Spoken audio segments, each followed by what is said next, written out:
Welcome everyone to another episode of Talent You Should Know, where we focus on the entertainment industry on a different level.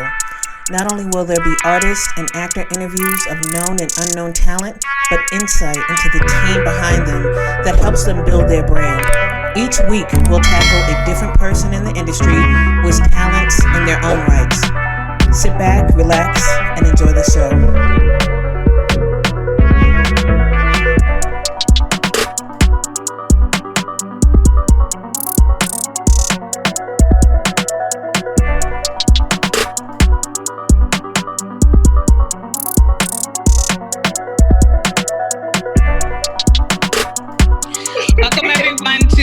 Episode of Talent You Should Know with Zag. Today we have singer, songwriter, producer IAMCJ. How are you? I'm doing good. How are you, Zag? It's a pleasure to be here. I'm so good. I'm so happy that you could come on. First of all, I love your studio. Whenever I'm low-key stalking your page, I'm like, man, it's super vibrant and it's inspiring, and you're just by the way, I don't know if you know who I am, but Oh, good. So did you design that yourself? I did. I mean, it being a creative, you know what I'm saying? When you're a creative, you kind of are creative about a lot of things. So, yeah. I think the creative space is so important. So, why not put some of the elements that define the many layers of me within here, so when I'm creating, I can just, zone out and vibe. And, I'm an artsy type of person. So I love colors and I love I'm a little kid at heart. So it's funny because I'm that way too. And then there's a part of me, my bedroom is bright orange. It's the color of this blazer right here. But my living room is grays and navy blues, and you know what I mean? But it's just different aspects of me, right? So exactly. I see what you're saying. So I want to... What happened?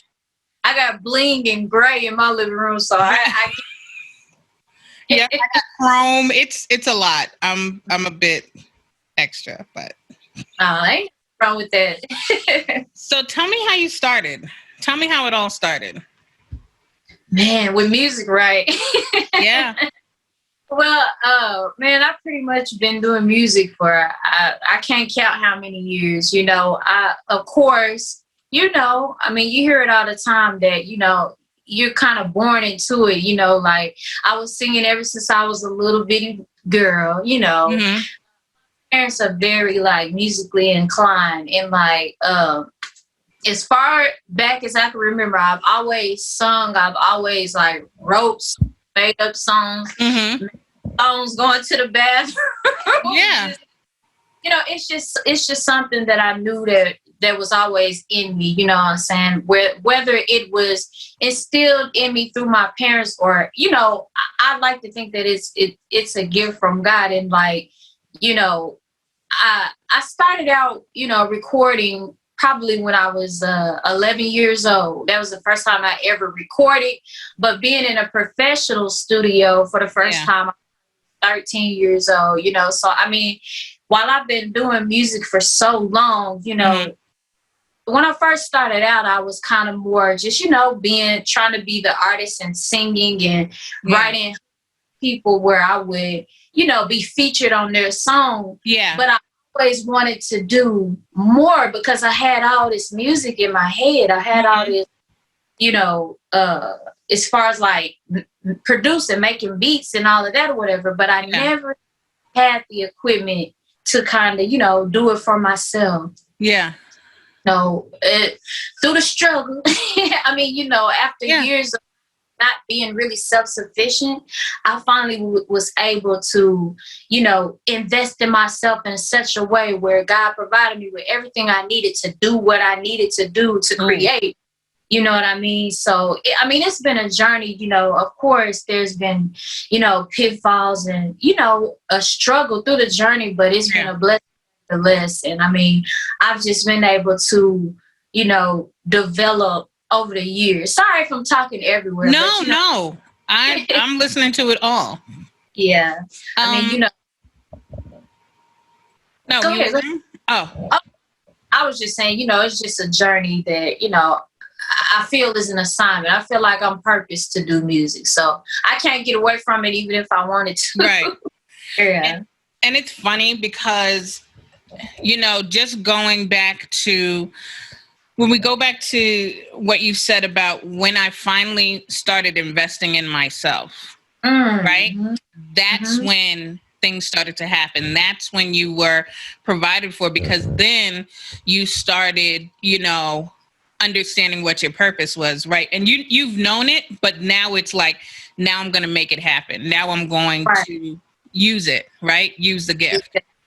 And it's funny because, like when I was younger, I used to write songs and sing and that kind of stuff. And then I got away from it, but it always like pulled me back somehow. And it was interesting because it's like vocally, yes, I can sing, I can write, but I never wanted to be in the forefront. Ever, ever, ever. Right. But what brings me so much joy is talking to people like, you who are just so talented and, putting that work out there. You know what I mean? Right. So, and what I love is like, even on your page, you have music as a feeling. And it's funny because I always say that music is translation for things that there aren't words for. Right? Exactly. Because you can speak with a melody. Oh, yeah, for sure. For sure. Right?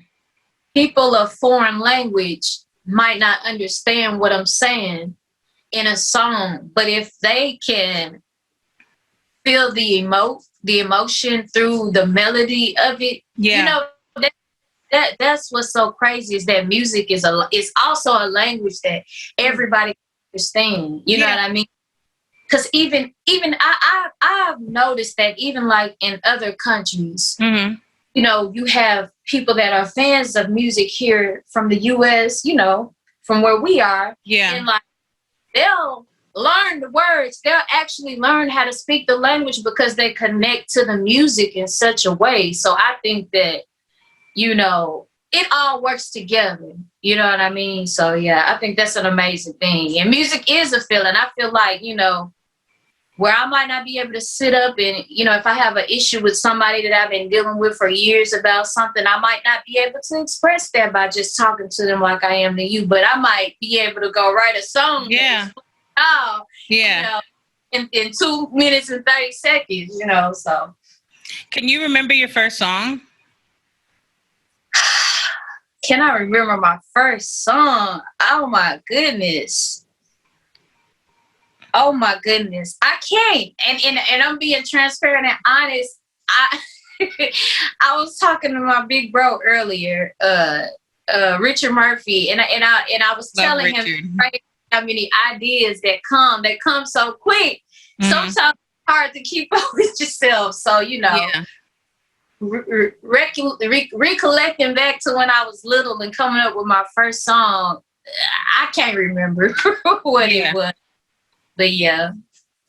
So I know you play acoustic, bass, and electric guitar. Acoustic is like my favorite wind instrument. Well, other than cello, but that's neither here nor there.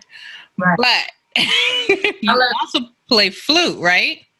Right, I do. That was my main instrument that I actually, learned the theory to, as far as knowing music and everything. Really? Yeah, band geek, I was second chair and then I was first chair. Right. And then when I got to high school, they said that I had to just choose between band and chorus because I couldn't be in marching band and chorus at the same time. It was too competitive. It was too, and plus I was doing like all Eastern, all regional, that kind of stuff. Right. So, yeah, but I was the clarinet. That was me. Oh, woodwinds. Right. That was right. Oops. Right. Yeah.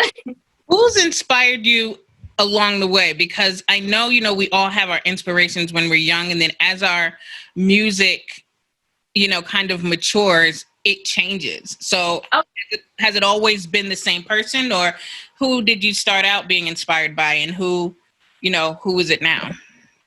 Okay, I would have to say that, my first inspirations were none other than my parents. My dad plays every guitar string instrument. I mean, as far as like guitars go. And my mom, she sings and writes. And my daddy, he can sing too, but he plays too much when he be singing. So he don't really take it seriously, but he can sing too. So it's just something that's in my, it's in my DNA. I was inspired by my parents and my brothers. And from there, my parents put me on people like, of course, Michael Jackson. That's my number one. That's my number one.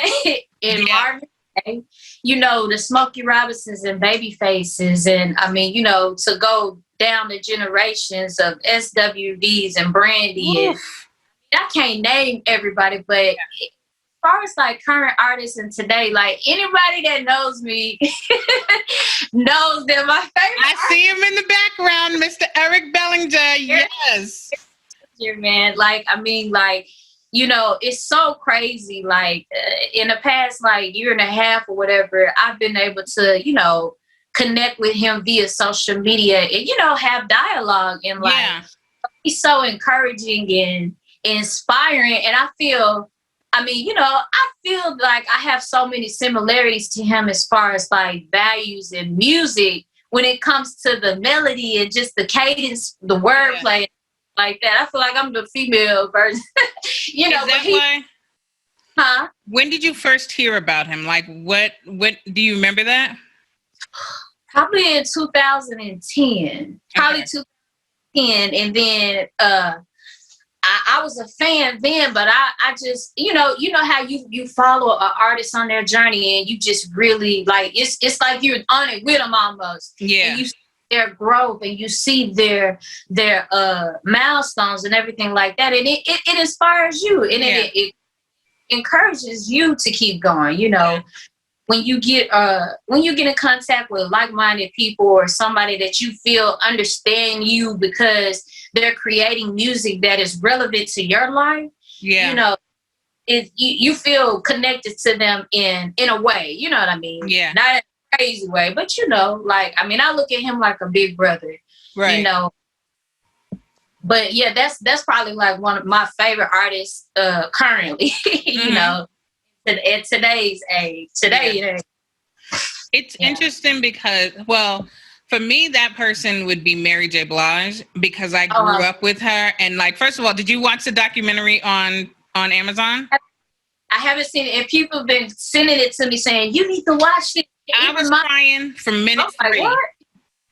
Huh? From minute 3, I was crying. And every sort of tear you can imagine. Sad, happy, just melancholy, all the feelings, because it's like when I grew up with her and I saw everything. I saw, whether it was, her at her lowest in, abusive relationships, and her getting out of that, her getting vocal lessons and being vocally just mature and just. So she's definitely someone that I've always just really, really related to. And then what I have found is as I get older, the older my inspiration gets. So like somewhere in my 30s, I started going back to the stylistics. I started going back to the Isley, you know what I mean? And it was interesting, always Michael Jackson, always Prince, but then it started, it wasn't even like the current people anymore. It was just like, no, because everyone has pulled from those, the legends. So the timeless music, because I think in today's age and time, in all honesty, music can come off a bit oversaturated because pretty much everybody with a smartphone is an artist, but not everybody, and this is no shade to anybody. I encourage everybody to follow their dreams, but not everybody that is an artist knows music, because times have changed and people have gotten so like, conformed to microwave music. Like they're so used to the quick, what we gotta do a song like that. We gotta do what's buzzing on TikTok. But those songs are for TikTok. Yeah, they're gonna blow. And sometimes that's how a lot of these young artists get their, exposure and fame, which is fine if that's the route they, get known as. But it's like they kind of condense music so much. Like back in the day, we had the bridges, we had the prehooks, we had the breakdown, we had all these pieces in the music that have been condensed down to no longer than 2 minutes and 30 seconds because, I'm going off the deep end, but the attention span of the world has been shifted by social media. Well, you remember back when you had Vine, those 6-second videos, then they went up to 15-second videos. It was all programming. It was all conditioning. And people didn't, I might be going off on the deep end. They kind of, they want to be, a lot of people want to be relevant. They want to keep up with the times, but you don't have to. Yeah, exactly. There's some artists that understand there's a formula to being current but timeless. So you can still make the music that defines who you are without conforming to what everybody else is doing. See, I can make a song. I can make a WAP song if I wanted to, but see, that's not my direction. You feel me? And although that song has great success, big ups to the people that created it. There's how many artists exactly like that making that same exact music. See, but you stick to who you truly are. I think that's how your music lasts. When you go ahead. Are how it lasts. Because I mean, pretending to be an artist that I'm not is only gonna last for so long. Right. And if I'm constantly trying to keep up with the times and not staying true to myself, then I'm not long lasting. You know what I mean? Right. And you're not utilizing your gift for what it's for. Right. Exactly. And there's a difference, I was listening to something, it was T-Pain talking about how people abusing, auto-tune, which it was very true. He did it properly. Kanye West did it right. But then we have 400 other people who are like crazy with it. Or, even Cardi B, what I respect and love about her is that someone else could write those songs, but no one else can deliver it like she can. And she's very real about it. She's very authentic about her life. And so that shows through versus someone else who might have the same wig and they might have a similar outfit, but it doesn't come off the same because that's not who they are. Exactly. I want to get into your music because I think that you're so dope. And I want to make sure that I not just respect your time, but really kind of get into it. So you had a self-entitled album in 2014. Oh yeah. That was like actually my first EP that was put out to the public. That was done collectively. It wasn't something that I did on my own. It was that I did with a team of producers and writers. And shout out to Big Keys and another producer named Don Key. They also, she's now my friend. Her name is Rihanna Danielle. We all were a part of a writing team called the Beats Committee, and we collectively created that project. So, yeah. So did you take a break in between that time, or were you just writing for other people? Because I didn't see a lot of your music for yourself until, recently. In between that time of 2014 up until I put out another project, I was pretty much investing in myself. Okay. Because after I put out that first EP, it's not that I took a hiatus. It was just that, I was still doing music, like going to studios and recording, features for people and stuff like that. But I wasn't really honing in on my own music, to where I could, focus in and deliver just my project, another project for me. In that, I didn't have my own studio when that first project came out. That wasn't anything that was produced by me. I was able to track guitar on it, and I was a part of the creative process, but it wasn't like all me. It wasn't like me having control over like what I wanted to really say. Not 100%. Yeah. And after time elapsed and we went our separate ways in our creative journeys, I invested in myself, which I always was wanting to do. At the time I just wasn't able to do, but when God blessed me to do it, I took it. Of course it took time. I still don't have everything in the world that I need, but I have everything that I need to get it done. I've come a long way. My studio started on a piece of paper. Talk about it. Yes. Before I had it.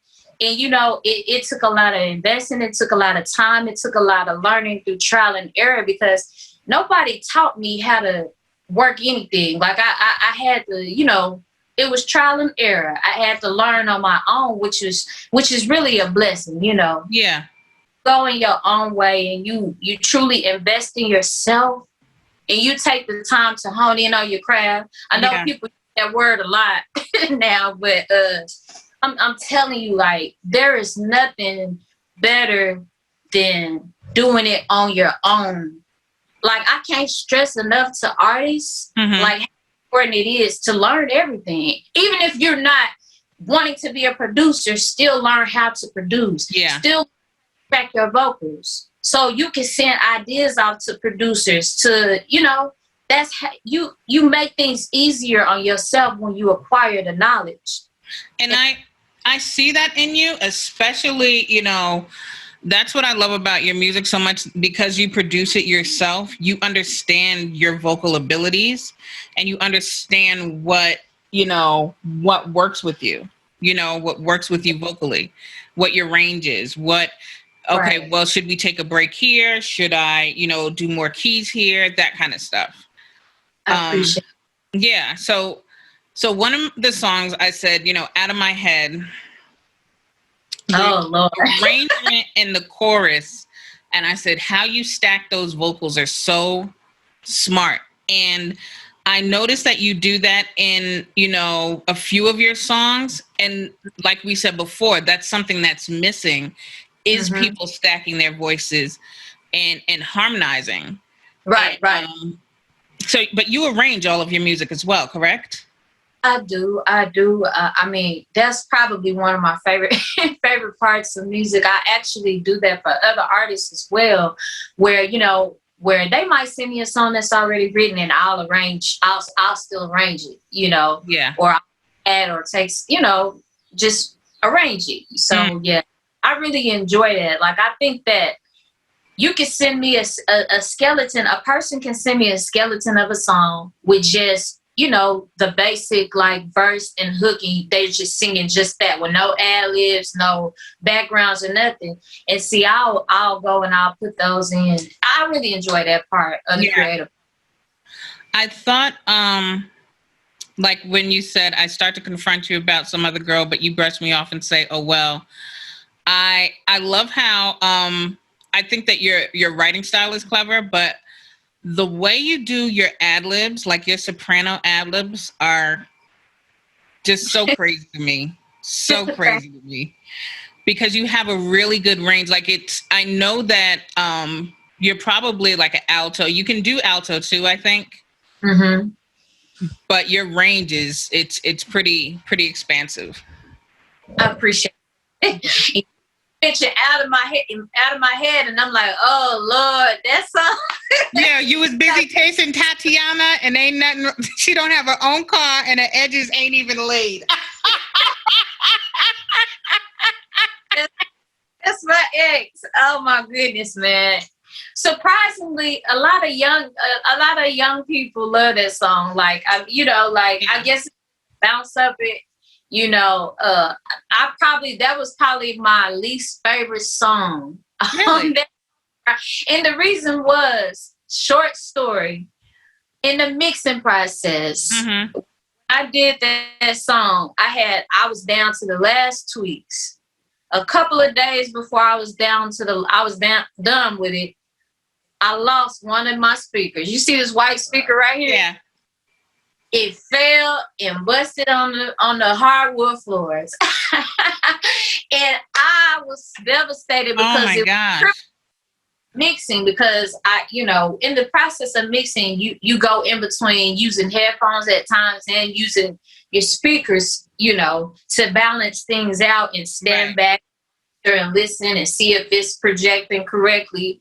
And I was devastated. So I kind of felt like that song wasn't mixed like I wanted it to be mixed up. Yeah.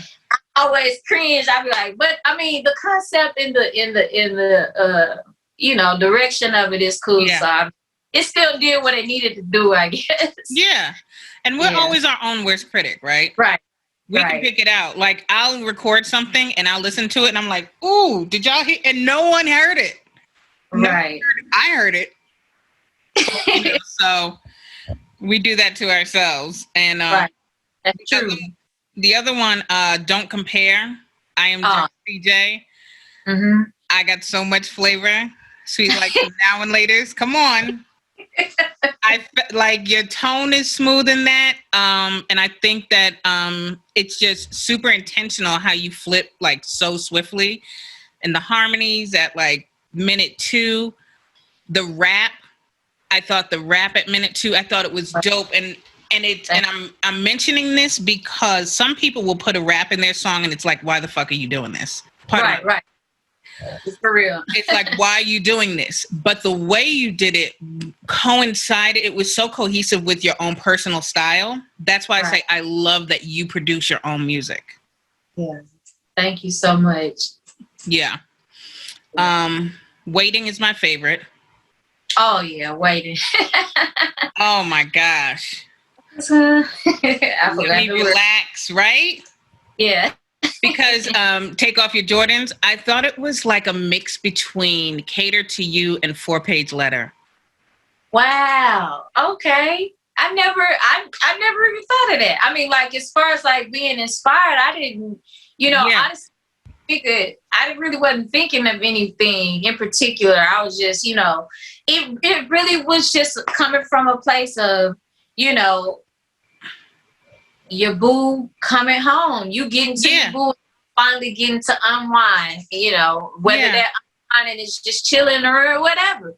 That's up to take it to wherever it goes, But in my mind, it was just, that was the play of it, concept of it.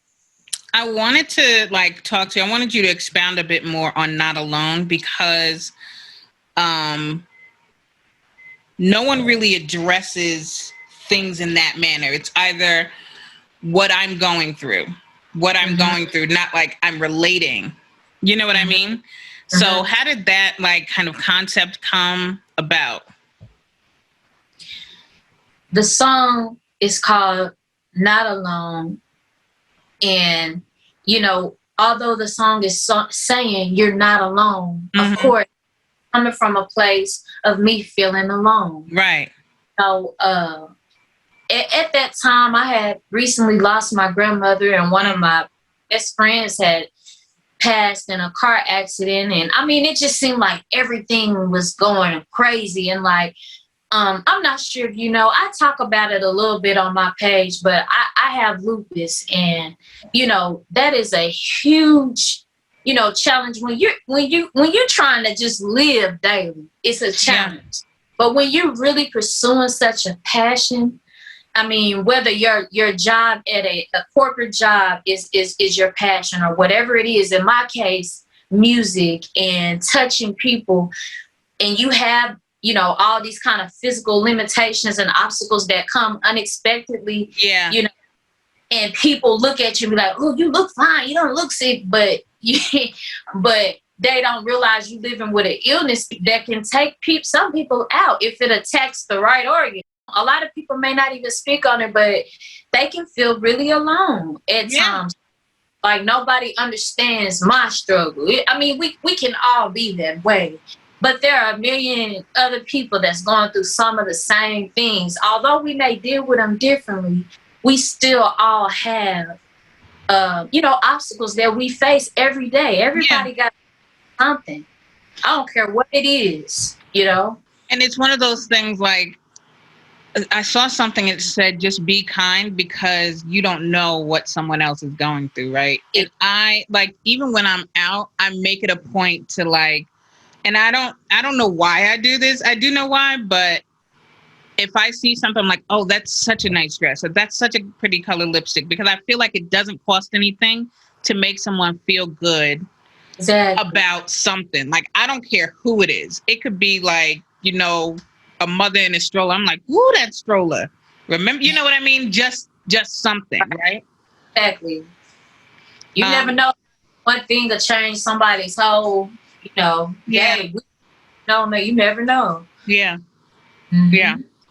So, also your most recent single, Righteous. That's your most single, Righteous, right? Yes. I thought your voice was so different. And I don't know, especially during the bridges on this song. Mm-hmm. So were you using new effects in your production, or was that intentional, or do you just think I'm just trying to do what I know is best for me. I'm just trying not to lose sight. I'm just trying to do what's right. I'm not trying to lose sight. Yeah, I'm actually trying to recall to be honest with you, like I never do the same vocal chain on every song. So it's a that song could have had more something on it. I think what's kind of cool about your music is that you have different styles. And is it a situation like, do you want to go into gospel? Do you want to stick with R&B? Like, for yourself personally, not writing for other people. Mm-hmm. Where do you see yourself going? I see myself staying true to me, and in that I think that where I am a very, very serious about my relationship with Christ. I think that some people that may not be believers, I might come off as confusing to them because I sing secular music, but I'm not.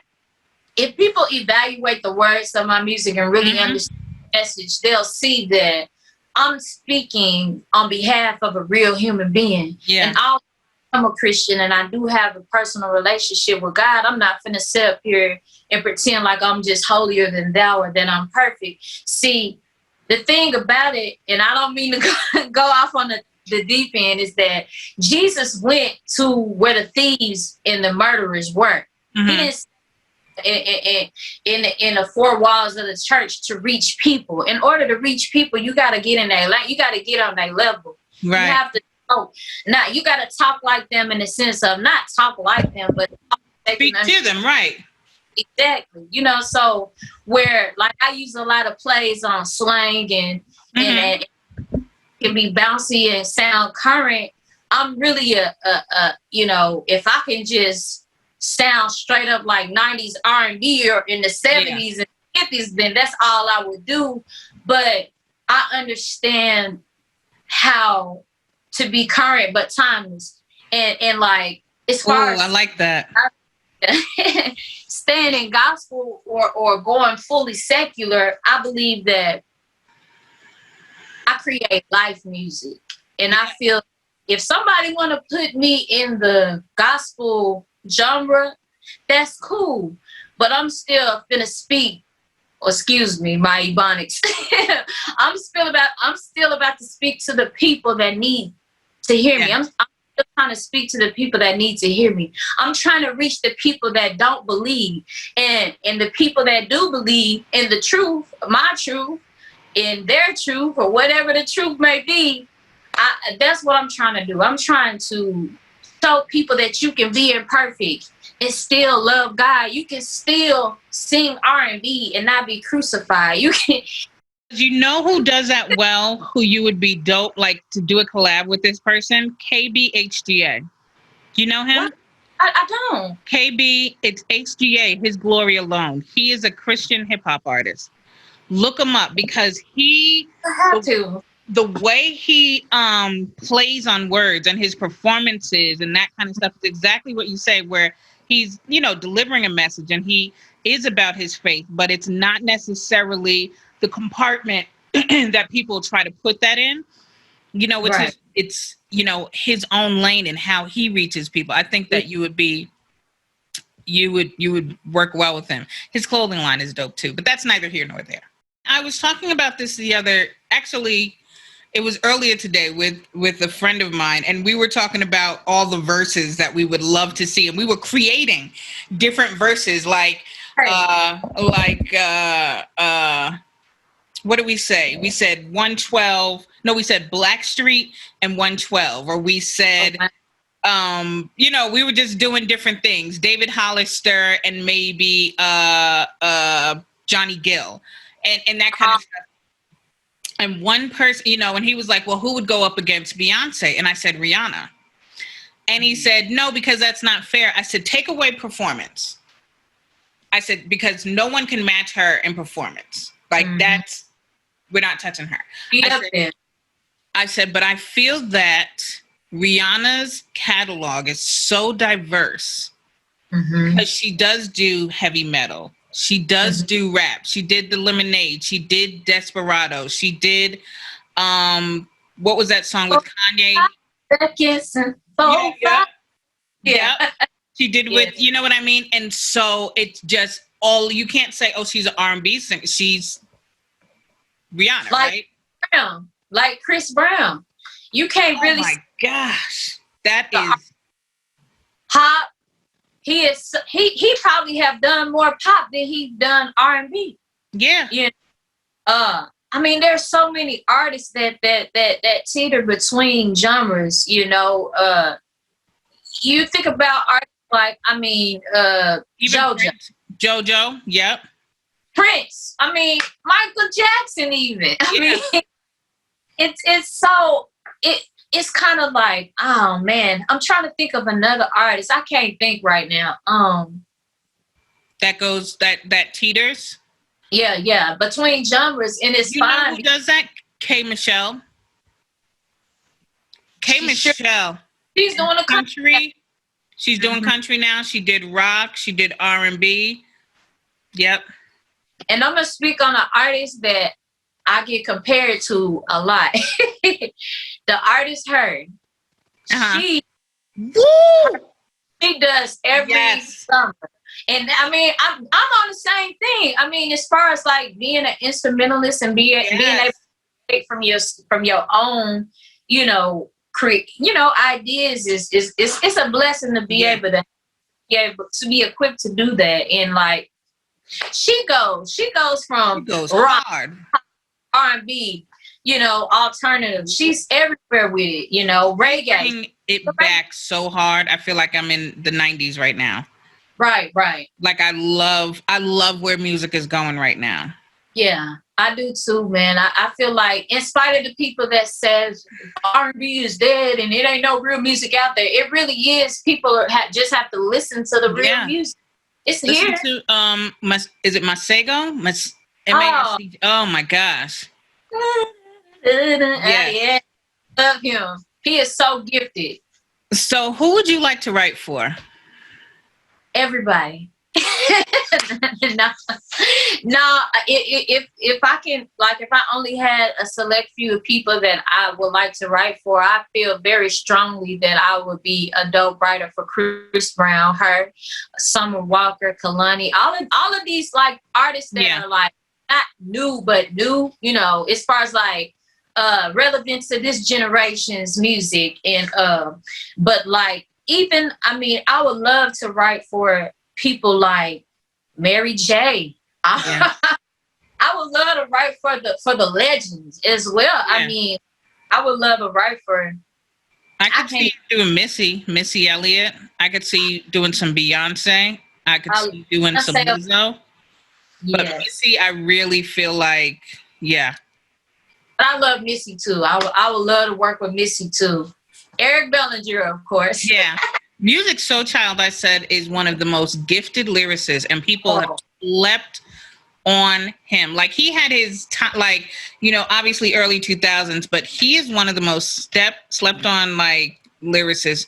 I just, his wordplay, teach me how to love. Teach me how to love. Right? Oh my, his arrangements, everything. He is like, his arrangements are crazy.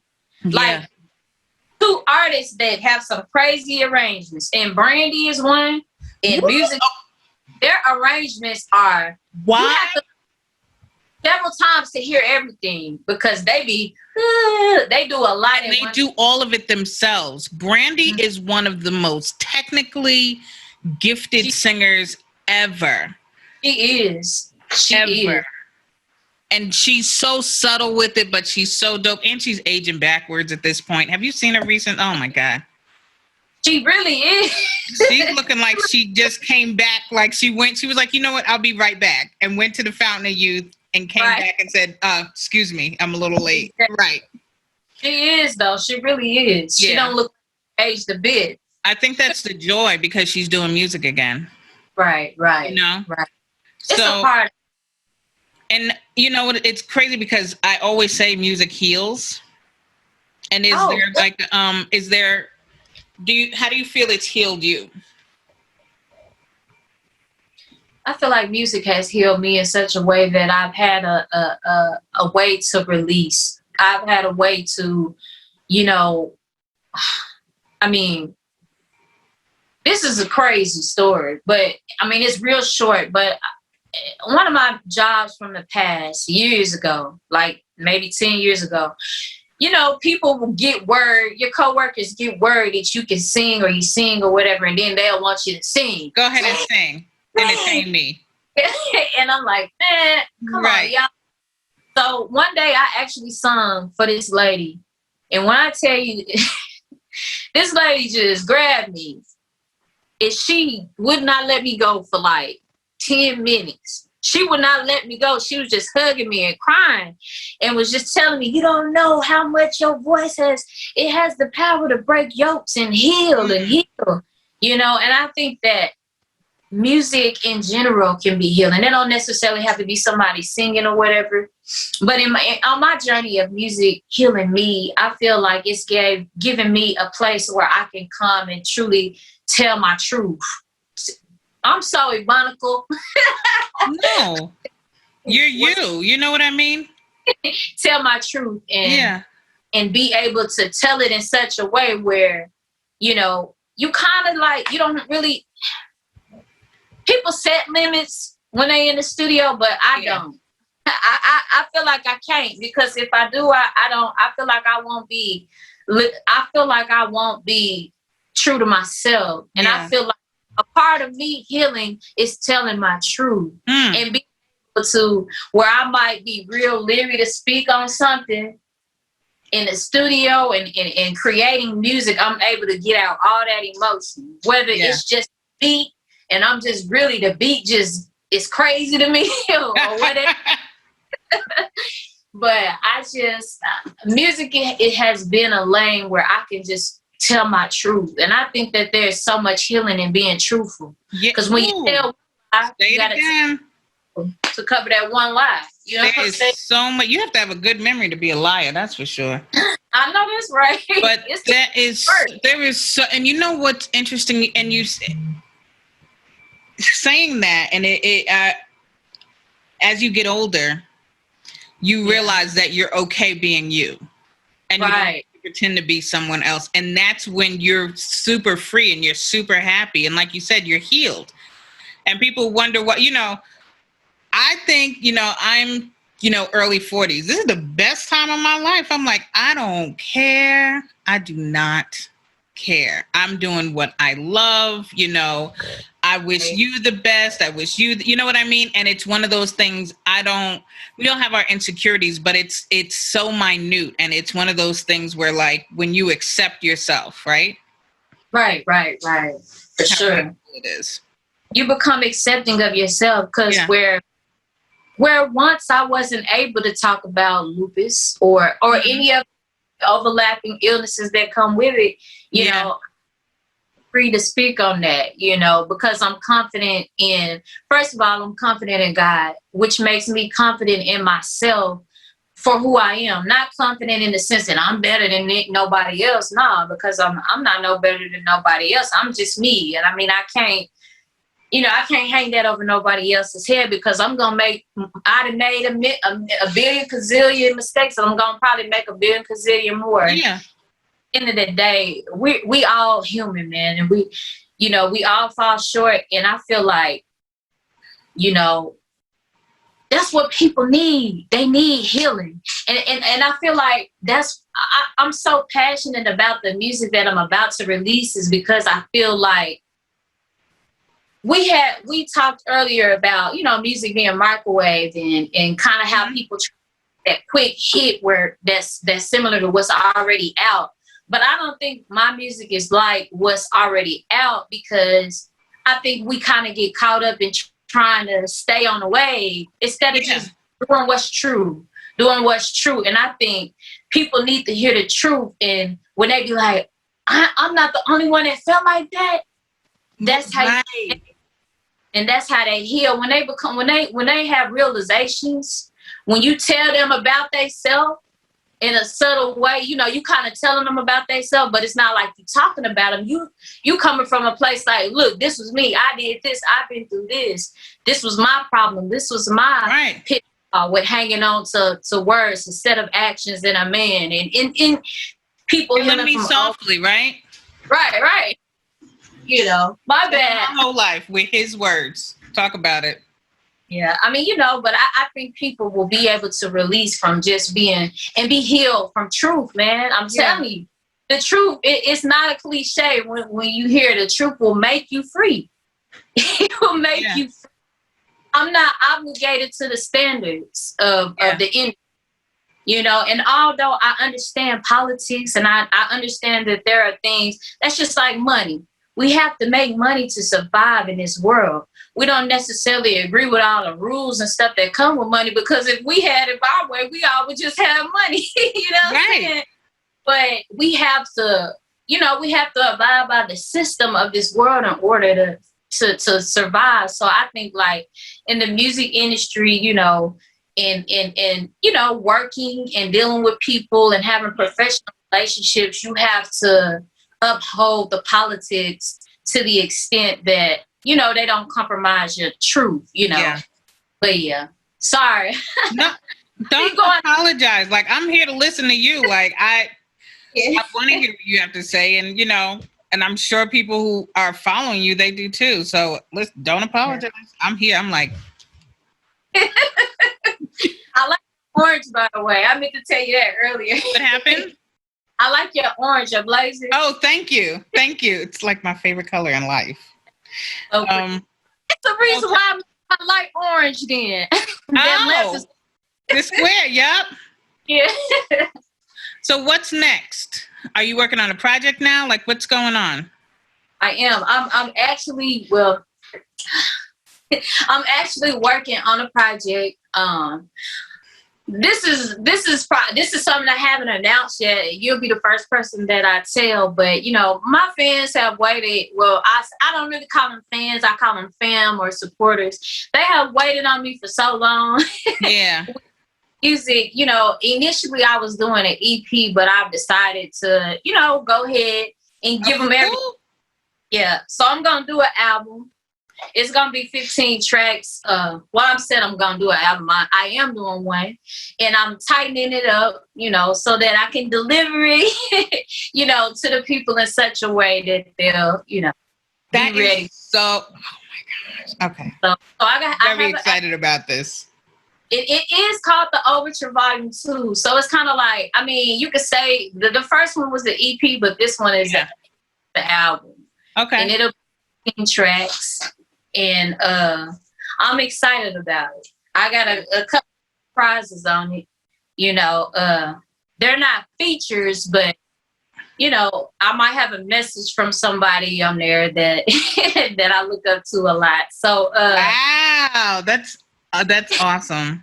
Yeah, I'm so excited about it. I try not to give too much of it as far as as far as like, posting little clips or whatever, but your people want to feel a part of the journey. So I never mind sharing, but some stuff is exclusive, that I haven't heard before. And I'm excited about the messages and the music, and I'm praying that, people will be able to connect with it and have fun with it. And I'm excited.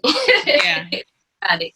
I other artists as well that they're doing great. I've been writing for a long time, but like, here recently, I'm actually working on a couple of projects at one time. So, so it can be kind of overwhelming at times. If you have to keep your physical and mental health intact as far as like, scheduling, staying on task. Yeah. But if it wasn't for you, it wouldn't be there, right? Right. So you have that bandwidth and you understand what you need physically and mentally to like get that done and, just keep creating. Right.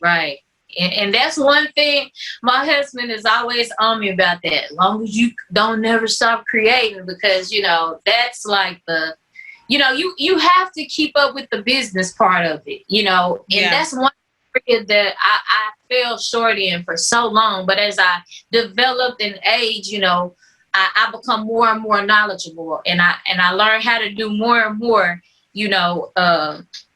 things that that help me to understand the industry in even a better way, so that I'll be able to navigate it. But thankfully, I don't have to navigate it alone anymore, because, God blessed me with Richard Murphy, who He's amazing. I love that man, by the way. He is amazing, man.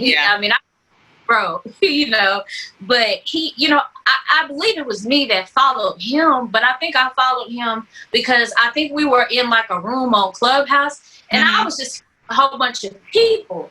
So I followed him without even knowing, initially who he was, or, not following him for his credentials or his, And he saw me following me, and I'm pretty sure he probably was like, who is this following me? So he probably clicked on my page, and that's there, And when we connected, it was on a, your talent, this untapped talent. I just, I was blown away, and I mean, I was humbled and thankful because, he's very knowledgeable and seasoned in the industry, and to be able to come under his wing, and him be my manager and kind of help me develop my understanding of the industry, and, talk about me in rooms that I don't even know he's talking about me in.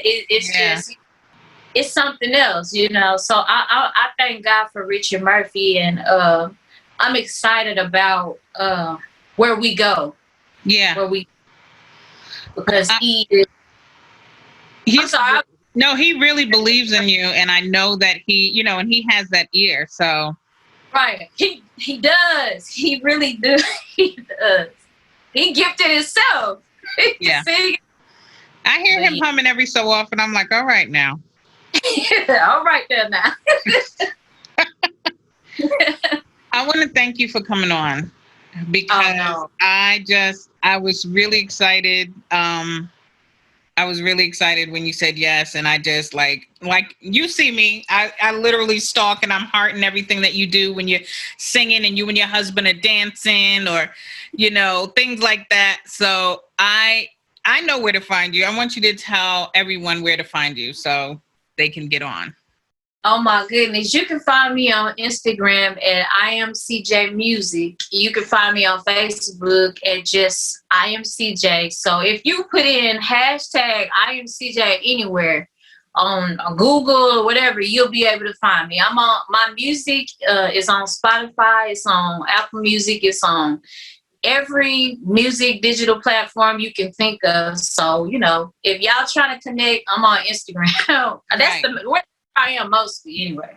Make sure you follow her for real. So thank you again. I really thank you for having me. I appreciate it. Of course. Thank you everyone for tuning in to another episode of Talent You Should Know. Please don't forget to subscribe to our channel as well as leave a review. Thanks again, and we'll see you next week.